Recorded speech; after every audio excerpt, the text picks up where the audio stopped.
बहुत पुराने समय की बात है, जब कश्मीरी शैव परंपरा में श्री वर्धमान जी भट्टाचार्य जी विराजमान हुआ करते।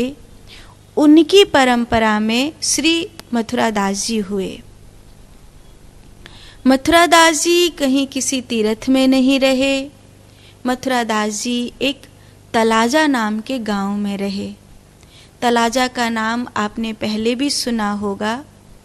एक बड़ी पुरानी कहावत है, उसमें आपने कहानी पढ़ी होगी। उसमें आता है, जिला अलवर गांव तिजारा, गोपी चंद भरतरी तपे वर्ष 12, बाबा का हेत माई का कुहेत, आधे का कंचन आधे का रेत। ऐसा पुरानी कहावत है। गोपी चंद भरतरी इसी गांव में तपस्या करने के लिए रुके थे। तो उन्होंने कहा कि हमको मतलब छेड़ना नहीं। तो लगभग 12 वर्ष वो जो जगह थी जिसमें कच्चे घड़े रखकर धूना लगाते हैं, उसमें जाकर के दोनों बैठे थे। तो जो बाबा था वो कभी कभार ऊपर से धीरे से भोजन की कोई चीज़ खसका देता था, लेकिन डोकरी कहती थी एक तो धूना की जगह ले ली इन दोनों ने, अब मिट्टी के घड़ा से एक भी कहीं जगह नहीं है और ऊपर से इनकी रखवाली और करो।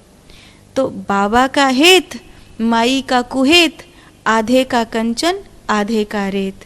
माने जो घड़े वहाँ पर चिने गए थे, जो वो धूना की जगह थी, घड़े तपाने की जगह थी, कच्चे घड़ों को पक्का बनाने के लिए आंच लगाते हैं ना, वो जगह थी। तो जब वो 12 वर्ष बाद गोपी चंद भरतरी निकल करके आए, तो बाबा ने जो अन्न उसमें डाला था, उस अन्न से कुछ खेती जैसी उसमें हरियाली सी निकली। और वो जो अग्नि, जो अवा की अग्नि थी, उस अवा की अग्नि में आधा तो स्वर्ण था और आधा मिट्टी था। तो आधे का कंचन आधे का रेत, बाबा का हेत माई का कुहेत। ये तलाजा गांव की कहानी है। राजस्थान में ये गांव है, अलवर जिले में। यहीं पर मथुरादास जी वास किया करते हैं। मथुरादास जी को कीर्तन का शौक है, बड़ा सुंदर कीर्तन गाते हैं, लेकिन वो कीर्तन में स्वप्न में भी किसी से उस कीर्तन की दक्षिणा नहीं लेते हैं। कीर्तन की कोई दक्षिणा वो नहीं लेते हैं। अगर कोई जबरदस्ती देता भी है तो वो उससे नाराज हो जाते हैं कि तू क्या कीर्तन को ये समझ रहा है कि मैं इसे बेच रहा हूँ। अरे भगवान का नाम बिकने का नहीं होता है। तो मथुरादास जी का जो भाव है, वहाँ कोई धन संपदा नहीं है, क्योंकि जब वो किसी को पैसा चढ़ाने ही नहीं देते तो धन संपदा कहाँ से होगी।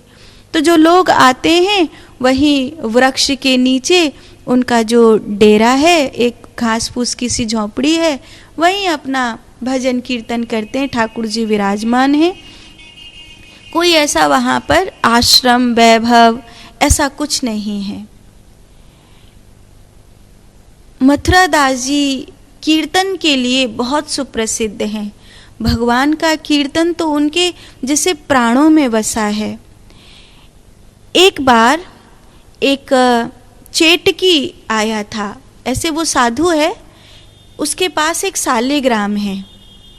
चेटकी की जो सालिग्राम है, जब वो पूजा करता है तो वो सालिग्राम घूमते हैं, ऐसे हिलते हैं। तो सब देखते हैं कि ठाकुर जी उसकी सेवा लेकर प्रसन्न हो रहे हैं, नाच रहे हैं। तो चेटकी के सालिग्राम की पूजा देखने के लिए ढेर भीड़ इकट्ठी होती है। और चेटकी इतना बड़ा भगत है कि भगवान खुद उसकी सेवा पर नाचते हैं, खुश होते हैं, इस करके बहुत चढ़ावा उसके पास आता है। इसीलिए कि नहीं, किसी ने चेलाओं ने कहा कि सब उनसे मिलने के लिए जा रहे हैं, क्योंकि चेटकी तो कहीं जाते आते नहीं है, वो तो अपने सालिग्राम भगवान के पास रहते हैं, तो सब उन्हीं से मिलने के लिए जाते हैं, तो आप भी उनसे मिलने के लिए चलो। तो मथुरा दास जी ने कहा कि मैं मेरे में ठीक हूँ, वहाँ रहने दो। नहीं नहीं भगवान, आप एक बार चलिए। उसके शालिग्राम पूजा करते तो नाचते हैं, वो शालिग्राम हिलते हैं। हमने तो बहुत प्रार्थना भी करी थी कि वो आपके पास आ जाएं अपने शालिग्राम भगवान को लेकर, पर ना तो वो किसी से मिलने जाते हैं, ना कभी अपना स्थान छोड़ते हैं। वो अपने स्थान पर ही रहते हैं, सब उन्हीं से मिलने के लिए जाते हैं। देखो यहाँ का राजा भी उनसे मिलने के लिए आया है, एक बार चलो ना उनके शालिग्राम भगवान का दर्शन करने के लिए। तो मथुरा दास जी ने कहा कि साधु जो है वो किसी को दुख देना नहीं चाहता, तुम क्यों किसी की दुकान बंद करवाना चाहते हो, इसीलिए मुझे यहीं रहने दो। श्री प्रियादास जी कहते हैं, वो भगवान तो सर्वज्ञ हैं, आप किसी व्यक्ति से मिलने थोड़ी जा रहे हैं, उनके भगवान से मिलने के लिए जा रहे हैं। ऐसा करके चेलाओं ने तैयार कर दिया, नहीं गुरुजी चलो, नहीं गुरुजी चलो, नहीं गुरुजी चलो। सेवा यही यही हरि सो प्रीति, को जीवना हिंसही यह संतन की रीति। मथुरा दास जी ने कहा, हमारी सेवा यहाँ चुपचाप भगवान के भजन ध्यान में बैठना, हमारी यही रीति है। हम कहीं ठाकुर सेवा का कोई ये नहीं करते हैं, तो पर अगर किसी का अच्छा चल रहा है तो क्यों खामखा उसको बंद करवाने पर तुले हो, हमको मत ले जाओ। पर चेला तो जिद पड़ गए और बस पाए परे गए, लेके जाए ढिंग ठाड़े भये, चाहत फिर आयो पैना फिरे सोच पायो है, जानी गयो आप कछु याही तो काहि को प्रताप, ए पे मारी जनी जायो विचार मन धायो है। प्रियादास जी कहते हैं कि आखिरकार पाए पकड़ पकड़ के जब चेला मथुरा दास जी को ले गए जबरदस्ती, तो मथुरा दास जी ने सोचा कि चलो नाचते हुए शालिग्राम भगवान का दर्शन कर ही आते हैं। सो उस चेटकी के पास पहुंच गए। चेटकी के पास तो ढेर जनता बैठी थी, सब उनके चरणों में पड़े हैं। इतने बड़े महात्मा, इतनी भीड़ है वहाँ पर। शालिग्राम भगवान की जब सेवा होती है तो शालिग्राम भगवान नाचते हैं। लेकिन आज जब मथुरा दास जी आए तो शालिग्राम भगवान टच से मच नहीं हुए। तो चेटकी ने सोचा कि बात क्या हुई, तो वो समझ गया कि ये जो महात्मा आए हैं इनकी वजह से मेरी कोई विद्या काम नहीं कर रही है। तो उसने अपने तंत्र का प्रयोग करते हुए उनको मारने का आंखों ही आंखों में प्रयोग किया कि ये यहीं के यहीं या तो सम्मोहित हो जाएं या धराशायी हो जाएं। चूँकि उनकी आंखों में भगवदीय रस था इसलिए सम्मोहन तो नहीं हुआ, पर जो मारने वाला प्रयोग किया वो प्रयोग इस चेटकी पर भारी पड़ गया। जैसे ही ये प्रयोग मथुरा दास जी पर किया तो तुरंत चेटकी वहीं फचाड़ खाकर गिर पड़ा। अब तो सबको लगा कि आज इतने बड़े महाराज के शालिग्राम भगवान रूठ गए हैं, इसीलिए चेटकी जी भाव में चले गए, भाव समाधि में चले गए। तो कोई जय जयकार करे, कोई कुछ करे, कोई कुछ करे। मथुरा दास जी ने देखा कि ये मेरे कारण ऐसा हुआ है।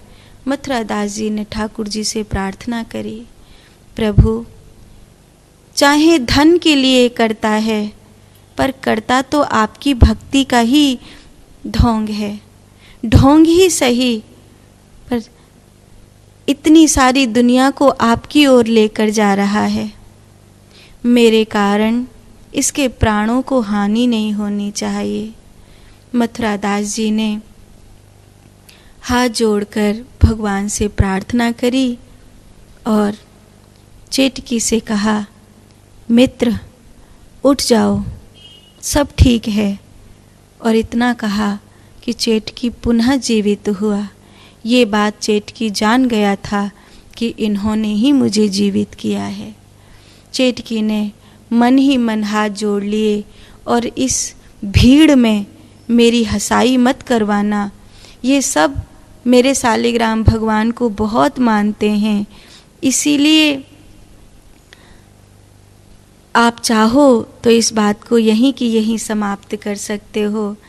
मथुरा दास जी ने उस बात को वहीं की वहीं समाप्त किया।